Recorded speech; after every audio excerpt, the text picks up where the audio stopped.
Welcome to Divorce Talk Raw. This is going to be a smorgasbord episode. We have a variety of different talking points and issues in the news around the topic of national divorce secession and the continuing diminution of support for the American Democracy Project. Basically, people are not believing the system works anymore. And that's the sign that happens right before civil war or collapse. The Soviet Union was famous for how large they got and how bureaucratic. During their time when they were operating, they had a huge organization and they could do many things and they were in control of many things, but they weren't very good at it and the bureaucracy wasn't very effective.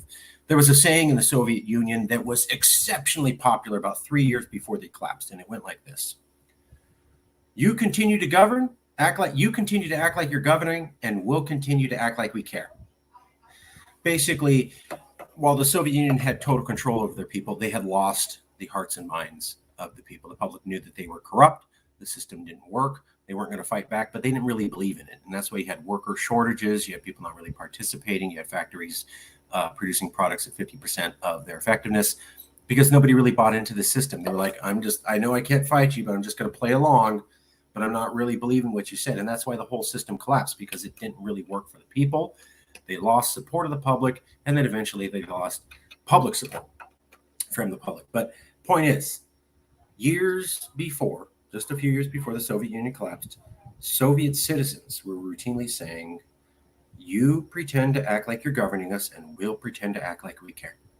Basically, the system was collapsing, and they had no more faith in the system. Now, at that point, nobody said that meant the Soviet Union was going to collapse.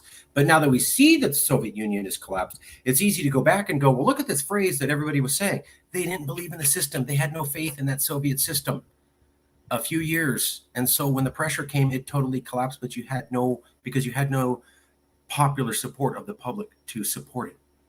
And so we can look at the dissolution of the Soviet citizens with the Soviet Union, and we can see that is presenting a harbinger to the eventual collapse of the Soviet Union. So what does it mean when we see a similar sentiment here in America today?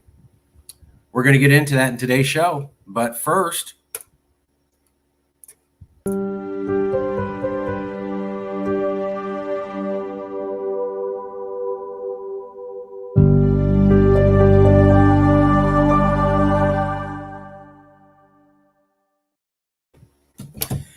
okay, I'm just going to show you the variety of news points, and we'll take it where it goes. So here, let's get right into it.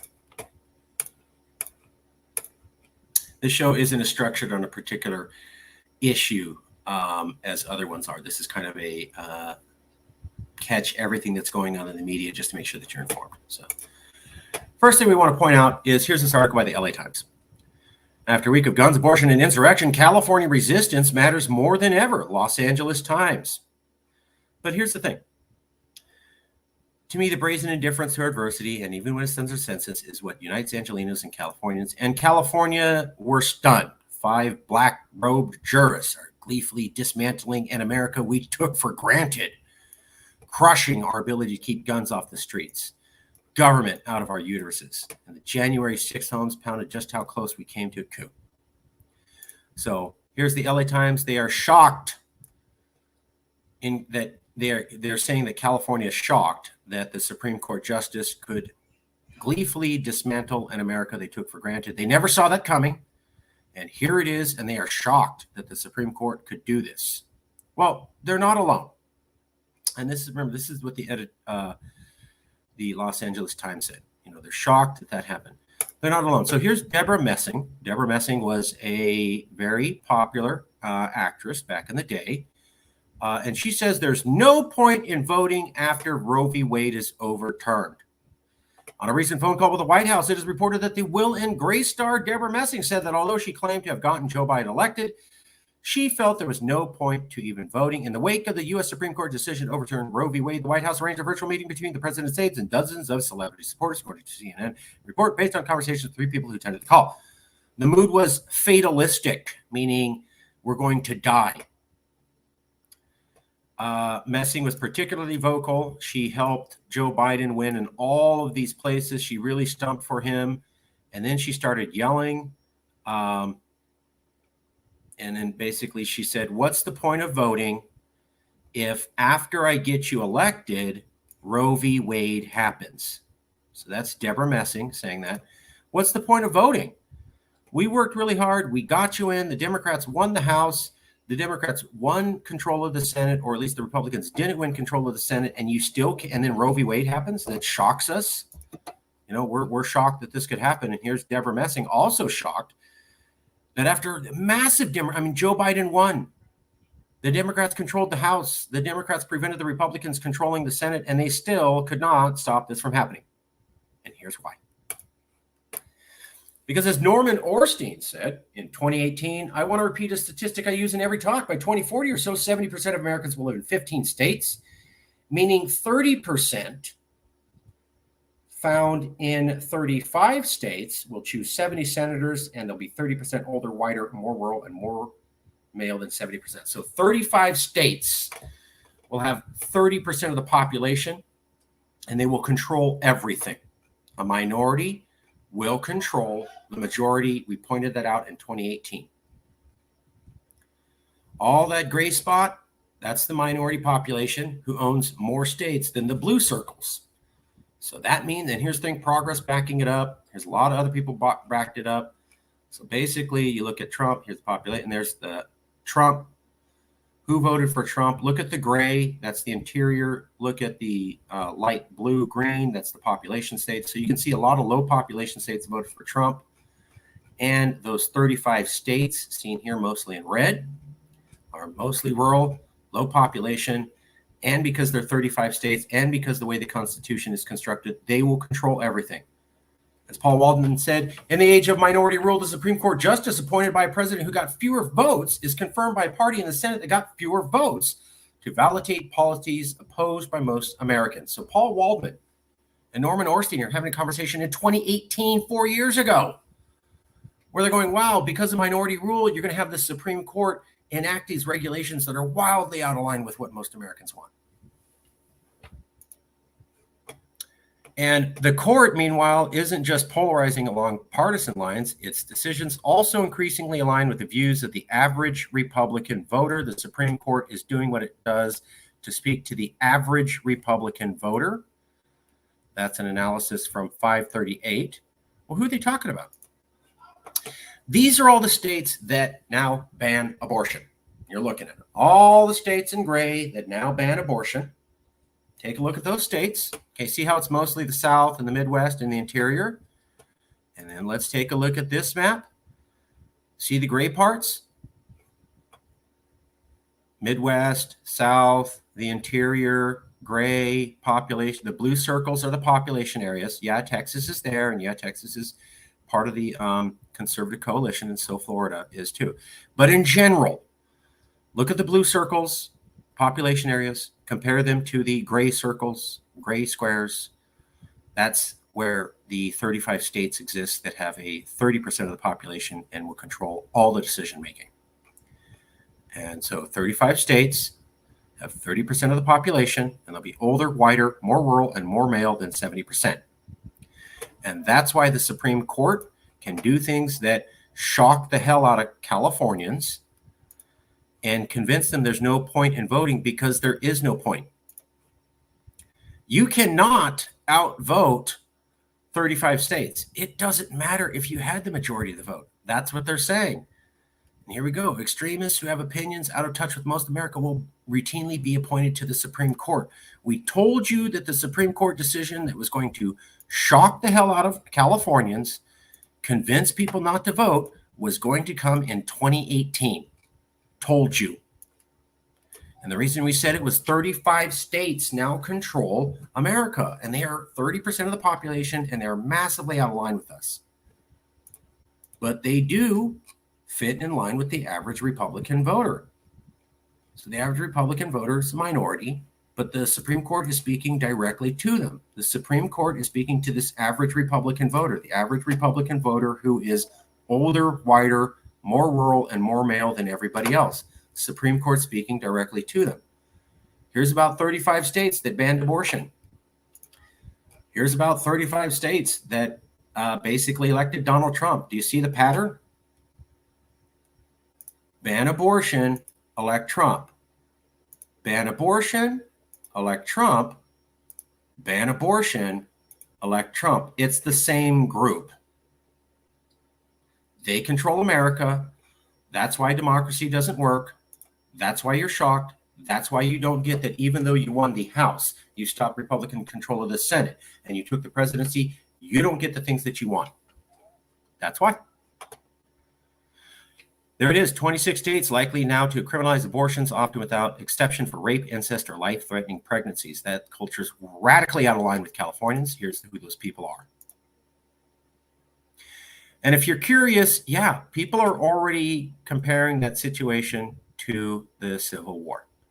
They're saying, the Washington Post had someone on saying that people trying to leave anti-abortion state to go to a state where you can get in abortions is like slaves running away. Now, the Fugitive Slave Act and the inability of the North to support it is what created the stress that led to the Civil War. So, yes, you are having Washington Post and other people drawing a direct line between this situation of all these states that ban abortion and how the Civil War started. Not idle chatter. We are closer to Civil War than we were 50 years ago. Robert Putnam of Harvard, an eminent and even-tempered sociologist, told me the only comparable period in our history, I think, is 1850 to 1860, the decade that led to the Civil War. Robert Putnam of Harvard is one of the preeminent sociologists in all of America. He wrote the book, The Big Sort, that talked about how liberals and conservatives are moving away from each other and moving into communities of ideologically similar people. He was the first person to document, famous sociologist. And here's Robert Putnam saying, you know, division in America is so bad. The last time it was this bad was the Civil War. Right after someone talks about the Civil War, talking about how women banned from abortion will go to states where they can get an abortion, like this map, and that will create a Civil War conditions. And here's a preeminent sociologist saying, wow, the division's already as close to Civil War culturally. And here we see the mechanisms for the Fugitive Slave Act equivalency happening that caused the Civil War. Here's where that article came from. And just to pound it home even more, the Supreme Court marshals asks officials to end protests outside the justice homes. This is the New York Times. And here's where we go. The chief security officer of the Supreme Court has asked the Virginia and Maryland officials to enforce laws that would prohibit protests. So you have a law enforcement officer of the federal government begging law enforcement officials in states, Maryland and Virginia, to please enforce their laws. Hey, Virginia and Maryland, you already have laws that say you can't allow this. I'm a top law enforcement officer for the federal government. I'm begging you to enforce your laws that prevent the justices from being intimidated or murdered in their sleep, as we learned that somebody tried to kill them. So when law enforcement agencies are begging other law enforcement agencies to do their job so that the top legal officers don't get killed, that's a horrible, bad sign. Kind of like what happened right before the Civil War. And it shows a level of polarization like right before the Civil War.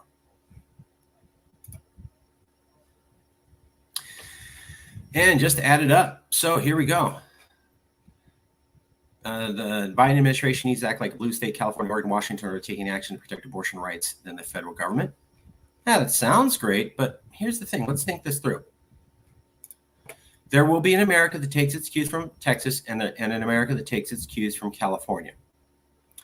Already, California bans the state use of funds to travel to another states that have enacted anti-gay, anti-trans, and other discriminatory legislation the state sees as being antithetical to its values. There you go. California values, opposite of American values. It's almost inevitable that California will use its massive economic clout to enact more bans against states that end abortion rights in the wake of the Supreme Court decision. And because where California goes, so many other blue states follow, it is probable that in the coming months and years, such travel bans will be commonplace. Such travel bans will become commonplace. It is also equally likely that in response, red states will ban the use of funds to travel to places in which abortion remains illegal. If we're talking about 26 states, that back this, 26 states that back this. And now they're going to ban travel to California, and California is going to ban travel to them. You're starting to see where the country is going to achieve a higher level of split. So we've already had people on their own individually doing the big sort.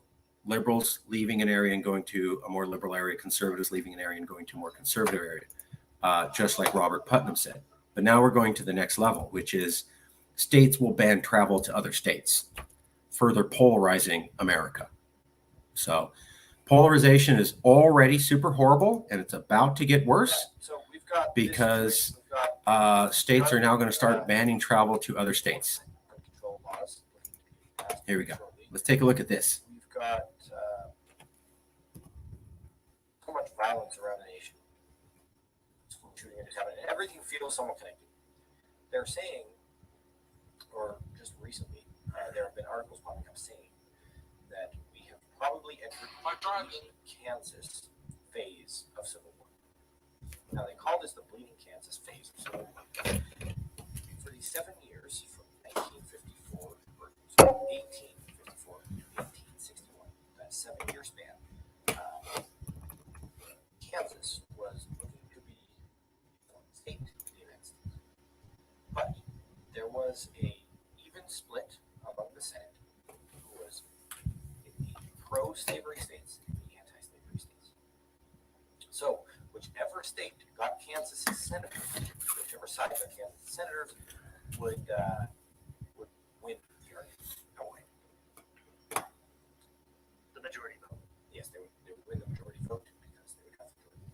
So via the Kansas-Nebraska Act, they decided to let Kansas and Nebraska both come in and vote amongst their own state whether they would be for or against. The most fair way to do it. They said, okay, we'll do this. Nebraska voted their way. Kansas was looking to be the tiebreaker to one side or the other. All right, so looks like the tiebreaker is going to go to one side or the other. Kansas is going to be the tie-breaking vote. And so a lot of violence erupted in Kansas, and this was taking place over 7 years. Now, in the violence that we have had recently, especially the last 2 years, but really for the last 4 or 5, more people have died due to political violence than died during the entire bleeding Kansas situation. So what they're talking about is in the lead up to the Civil War, you didn't just have the Civil War and the South went out against the North. That's not what happened. So you had the Fugitive Slave Act. The South was saying, we feel uncomfortable and insecure about our ability to have slaves being protected, which, yes, is morally wrong, but it was perfectly legal under the Constitution. Sorry. And so they passed the Fugitive Slave Act, so the North, which the North signed on and agreed to. And it said if the slave escapes and goes to the North, then they can be captured and brought back to the South. But the North didn't really follow that. And that put pressure on on the South, because they thought, well, we're in America, and we had this law to protect slavery, and half the states don't really participate in the law, so we don't really have a federal government that protects our institutions. So because the North didn't follow the fugitive slave law, it encouraged Southerners to begin to think that the federal government won't protect their rights. And technically that was true. That law was passed by Congress, meaning the North and the South. So the North agreed to it and then said they're not going to do it. And the South said, this is a law. Slavery is legal in the Constitution, and now you're backing away from it. So we don't really believe that you're fair arbiters or you play fair. And that created the tension that led to the Civil War. The other thing, while that's going on, so that's around 1850. Then between 1850 and 1860, so you have fugitive slave law breaking down cohesion and belief in the federal system. Then you have this kind of arc, and you get to about 1860 with the Civil War. Now, this in-between period between the Civil War and the Fugitive Slave Law, 1856, Civil War 1860, Fugitive Slave Law 1850, Civil War 1860. That in-between time between Fugitive Slave Law 1850 and Civil War 1860 was the Bleeding Kansas period. And Bleeding Kansas, nobody really expected that to happen. So basically what happened was they said, each state coming into the Union can choose if they want to be slave or not. So a bunch of people went to Kansas and said, I'm going to make sure this is a slave state. And then other people said, well, I'm going to make sure it's not a slave state. And since it was on the frontier, they just started shooting each other and killing each other. And over a 7-year period, you had basically what we would call an insurgency today. No formal armies, no real big armies on battlefields, but a lot of people and little skirmishes constantly shooting and killing each other. You know, the kind of thing where somebody walks out of their house and is shot dead in front of their kids. It's not a military invasion, but it looks like Baghdad or Libya or Yemen or Syria, kind of a civil war insurgency thing. That was Kansas, the Kansas Territory, for about 7 years between the failure of the fugitive slave law and the beginning of the Civil War. So you have fugitive slave law. The South is already losing their faith in the Civil War. And then you start getting into a mild, low-level shooting war in Kansas, and then you get to the Civil War. So we're not going to follow your laws. Whoops, I don't believe in the system. Now we're actually shooting and killing each other in a faraway place, not in big numbers, but we are actually shooting and killing each other. Faraway place, not big numbers, but we're actually doing it. We're murdering each other. And we're killing each other and trying to use terrorism to create the government that we want. And both sides did it. That was called Bleeding Kansas. Well, as he was just saying, you have a lot of people dying because of political violence in America last couple of years because of political division. Anybody dying because of political division, any capability, that's a low-level insurgency, like Bleeding Kansas. And I just showed you where we have the top law enforcement officials begging states to enforce the laws they already have to keep judges from being executed. So I don't think the analysis that this is the Bleeding Kansas period leading up to the Civil War is that off. And I just showed you why. That's your update of a look around America at this moment, as we come to more people not believing in democracy, not believing the system works for you, and steps in parallel with the historical ones that led to the Civil War being enacted daily. Making sure that you're informed with the information the media just won't make sure you ever get to see. We'll see you soon.